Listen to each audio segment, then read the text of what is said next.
edition of the Silverbird Selection. Today I'm reviewing a game that was released in the Silver Range packaging in 1988, making it one of the later releases in this packaging.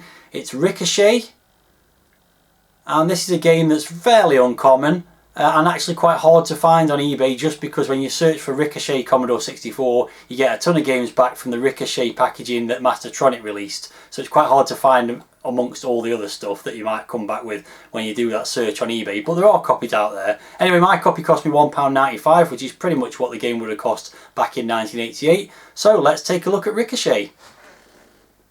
Let's take a closer look at the packaging then, and I think you can be in absolutely no doubt what kind of game this is from looking at the image on the front cover here. It says Ricochet at the top there, and you can see balls bouncing against coloured bricks. Absolutely no doubt what kind of game this is going to be. There's the spine of the game, which just says Ricochet on it, as you'd expect. And on the back cover, two screenshots confirm exactly what I was expected, which is this is a breakout Arkanoid type variant. I think they're the Spectrum screenshots. And the blurb about the game says, destroy the building blocks of the universe to stop Dimension 5 becoming a white dwarf, which is a very elaborate description for what is effectively just a breakout type game. So moving inside, we've got the usual list of exciting titles available in the Silver Range. We've got the usual mail order thing as well. So let's move on to the instructions, and it says Ricochet, copyright Lee Dothwaite. And it says, for the game, use your bat to hit the ball against the mid-space bricks, blow them all up to go on to the next breakup zone, avoiding the naughties along the way. So a very simplistic description there of how to play a breakout type game. Loading instructions as always, and then the gameplay instructions, it's just got the keyboard controls or use a joystick in either port. Collide with falling sparklers to gain extra weapons, speed up collectives and many more. Look out for Mr. Ed and the Gravy, which brings amazing and exciting prizes to those who dare to go for it. So I'm not quite sure what's going on there, but hopefully it'll become more clear when the game loads. Okay, so here we have the loading screen, if you can call it that. You can't really call it that, it's just some text saying, Lummy, it's Ricochet. And there's also a scrolling message across the bottom there, which is telling you the background for the game or how to play the game. It's talking about the power-ups at the moment.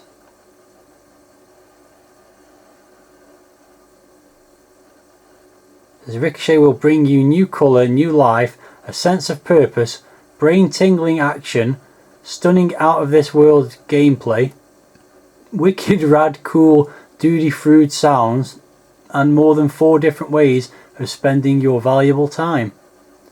Sounds great.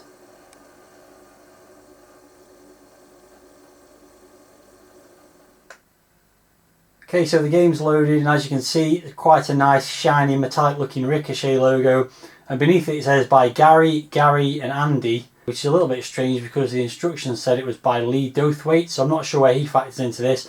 Gary and Gary, by the way, are Gary Penn and Gary Liddon, both of whom wrote for Zap before making this game. I think they left the employment of Zap 64 by the time they released this game. And they went on to be quite prominently featured in the gaming industry, working for various gaming studios as gaming moved on from the single bedroom programmer kind of era. So as it says at the bottom there, it says press space to start, so let's do that.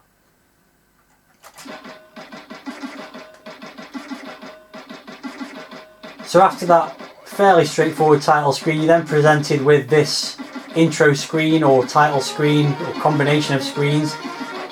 It's got some credits there which are a bit silly, I think it's fair to say. You've got top 6.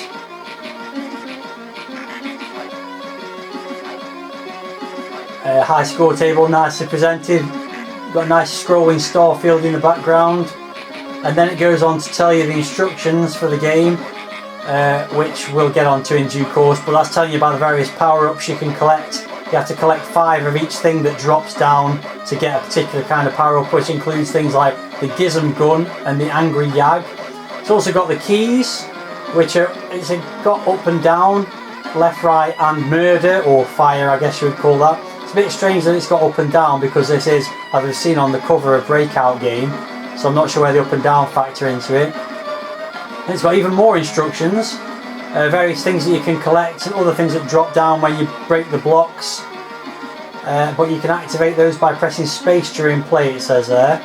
Then it's got some baddies, which are interesting. You've got invaders, Stav, Andy W at the bottom right there, sharks, heads, Mr. Spin, all kinds of crazy stuff. It's a bit of a silly game this, but silly in a good way, I think we'll see. So the music you can hear, that's by Rob Hubbard, pretty good tune as well. It does feature quite a lot of samples which you might not be able to hear very well because of my hardware situation. I've got the Commodore 64C, we've covered this before in previous videos. Basically it doesn't play the samples very loud, but it is a cool tune, and having heard it with the samples, I don't think they make that much of a difference, to be honest. It doesn't stop it being a good tune. So that covers the title screen, very nicely presented with lots of information, which there wasn't any in the instructions, to be fair, in the inlay, so it's nice that it's included them here. So let's move on and play the game. Okay, so here we go. It's a bat and ball breakout Arkanoid style game, as expected. A pretty simple screen to start with. Reasonably nice background music, or not music, sounds I guess you'd say, like a sort of burbling sound in the background and like almost like a heartbeat kind of noise. So there's my first power up. So you've got to collect these power ups. When you get 5 you'll get a power up of some kind. Guess we'll find out. There we go. So that's activated the R. You can see at the top there it says Gravy, the GRAVY. They represent various power ups, and I've got the R at the moment, which is for want of a better description, it glues the ball to the bat when it lands back on the bat. So one thing I wanted to show, when you pause the game, there's quite a lot of humour in this game, and you'll also see it's quite technically clever because it's got the scrolling star field, and the gravy and the score and the lives at the bottom, they're actually in the borders, which, as you know, most Commodore 64 games don't have anything in the borders. Now when you press pause, you get this, actual C64 screens, which is obviously a kind of tribute to the fact that you'd get paused game screens on the back of packaging of video games, and it would say actual screens from particular systems. So I quite like that. There's lots of humour running throughout this game, which we'll see as we progress, hopefully. So moving back to the game, and now I've got the advantage of being able to stop the ball and move around and position it where I want to. So then we can start collecting the second level of power-ups, which are these yellow ones that are dropping down.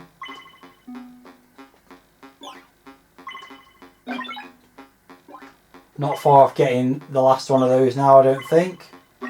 There we go.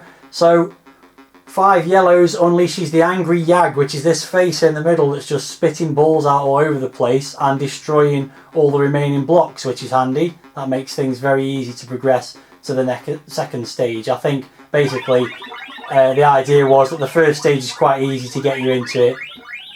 Then you get a bonus stage. I'm not really sure what the point of these is. You've got to destroy these things that are on the screen, but there's no time limit for doing that as far as I can tell. There's no sort of jeopardy you can get into either. So basically I killed 10 things, got 10 points and move on to the next level.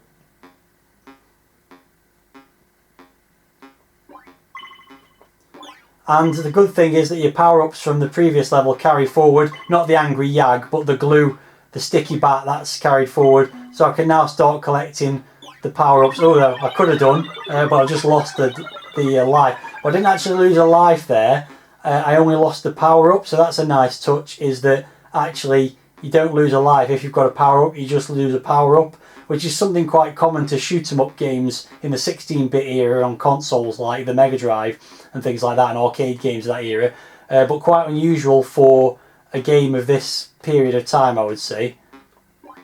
Oh, there goes another life. Now I've actually lost a life that time. Let's see if I can make some progress here.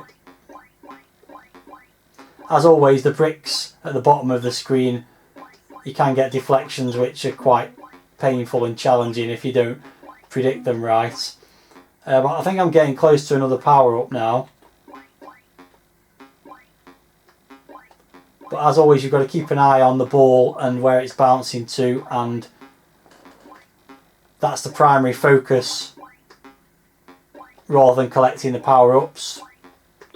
Oh god, that was rubbish. That was just rubbish.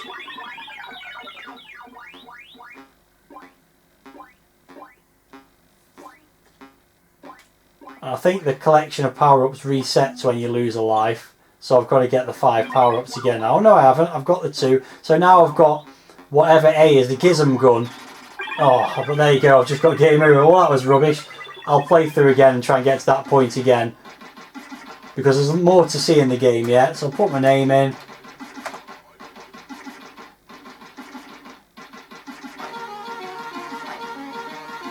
Give it another go now and try and get to that stage again and show you a little bit more of the game with some more accomplished gameplay.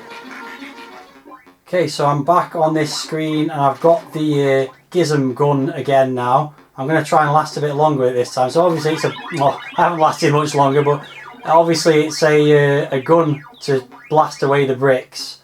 I'm not doing very well at the moment on this game. What I want to try and do is hit one of these diamonds in the middle here, where the eyes of the skull are, because they do reveal something extra. But again, it's not that easy. The first level's pretty easy. The second, oh there, I've got one. And I've collected one. Right, so now when I press space, that's actually giving me an extra life, which I can cash in at any point during the game by pressing this space bar to get this feature room. So I'm actually going to use that now. But what it does is it gives me an extra life, but also increases the ball speed. As you can see at the bottom there, it's just gone up to 4 now. And that lasts for as long as that life lasts, effectively, and then it'll go back down to 3. So now we go back to the game. And the ball's sped up. You probably can't notice it that much, but it has. Take my word for it. And the game continues. So I'll have to try and collect the power-ups for getting the gun again, because there's a lot of bricks on this screen to get rid of. So while I'm doing that, trying to focus and talk at the same time, which is always dangerous. Graphics are pretty simplistic. It's just blocks and things. The usual sort of thing for a breakout bat and ball style game. There are some nice features though, as I've mentioned, like the scrolling starfield in the background and things like that. So I've got to clear off this side of the screen at some point. Let's try and start from this side. There are some black blocks in the middle which are indestructible, just to make things a little bit more irritating. The one probable criticism I'd probably have with it, in terms of the controls, is that quite often when you hit the ball off the bat, it doesn't change the angle very much. So that means you can just go backwards and forwards with the ball at exactly the same angle from time to time, which is a little bit annoying. Although in this case, the angle is now really shallow, so it's easy to judge where to connect with the ball, and it bounces backwards and forwards quite nicely. So I shouldn't be complaining about it too much after all, it seems.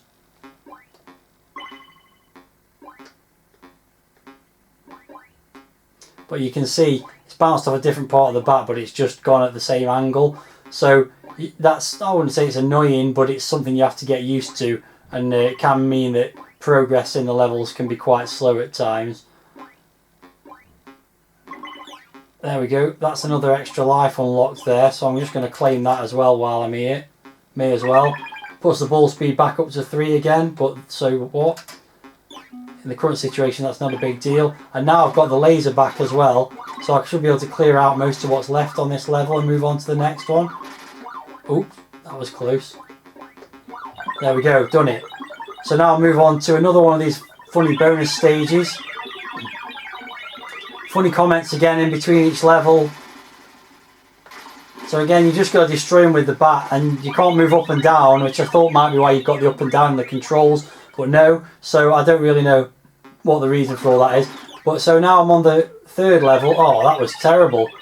I lost the gun, but I have still got several lives left. But that was really ridiculous, because the gun had carried over from the previous level, and I wasted the chance to use it on all these bricks. So away we go.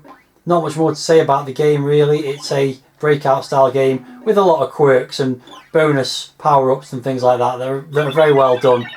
So there you go, there's another life lost. It's a bit odd that it says you... Oh no, that was terrible. It's odd that it says you lost nothing at all, when in fact you've lost a life, but there you go. It's a bit strange. So no lives left, and I'm not going to play again. Let's just see how far I can get before I lose my final life. I'm picking up another... Oh, there we go, and it's gone. I was going to say I'm picking up another lot of power-ups there, but I don't know what they did because it's game over. Put my name in the high score table.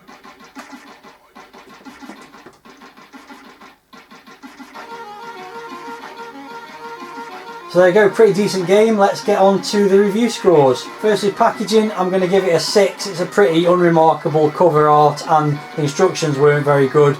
So I'm going to give that a 6 out of 10. Presentation though is excellent. As you've seen, there's lots of stuff on the title screen, lots of information, gameplay instructions, a nice tune from Rob Hubbard, and nicely presented with the sort of font for all the text and stuff like that. So I'm going to give that an 8 out of 10 for presentation. Graphics, well, in-game graphics are fairly simplistic, but they do the job well. Bat and ball games are never going to be remarkable, but I think they do a good job. And as I said, lots of interesting technical stuff going on with the information in the borders of the screen and things like that as well. So I'm going to give it a 7 out of 10 for the graphics. Sound is pretty good as well. Obviously you've got this tune by Rob Hubbard, is excellent, and the in-game sounds are nice as well. Nothing remarkable about them, but they do the job well, so I'm going to give it an 8 out of 10 overall for the sound. Playability, well, a normal breakout style game I'd probably give a 6 out of 10, but because you've got the extra stuff with the power-ups and the ability to choose when to deploy extra lives and things like that, didn't really explore that as well as I'd hoped to because I didn't get far enough in the game due to my lack of ability in these kind of games. But overall I think the fact that it's got those extra features included ranks it a bit higher than your average Arkanoid style game. So I'm going to give it a 7 out of 10 for playability, which gives it an overall score of exactly 8 out of 10, which is pretty cool. That's the second highest ranked game so far. Only Park Patrol was scored higher. So overall an excellent budget game, well worth the $1.99 asking price I think. So those are my thoughts on Ricochet. If you've got any thoughts about the game, if you've played it or even if you've not played it, then let me know in the video comments below as always. Well, that was a pretty decent game. Nice to play something good for a change after playing quite a bit of rubbish recently. So once again, it's time to pick a game for a future video. 2 choices coming from the tin. I'll pick them out. You vote for them in the comments and let me know which game you'd like me to play. So, what have we got this time? First up, we've got Ninja Master. And going up against the Ninja Master is, when I can get it out of the tin, Turbo Boat Simulator. So let's read out the descriptions for those 2 games. Ninja Master says smash your way through from novice to something, I can't read on the back here, in the ultimate Oriental challenge. And Turbo Boat Simulator says power through the perilous waters in a mega turbo boat. So there you go, those are the 2 options, Ninja Master or Turbo Boat Simulator. Let me know in the comments which one of those games you'd like me to play and I will play it. Thanks very much for watching this video and see you again soon.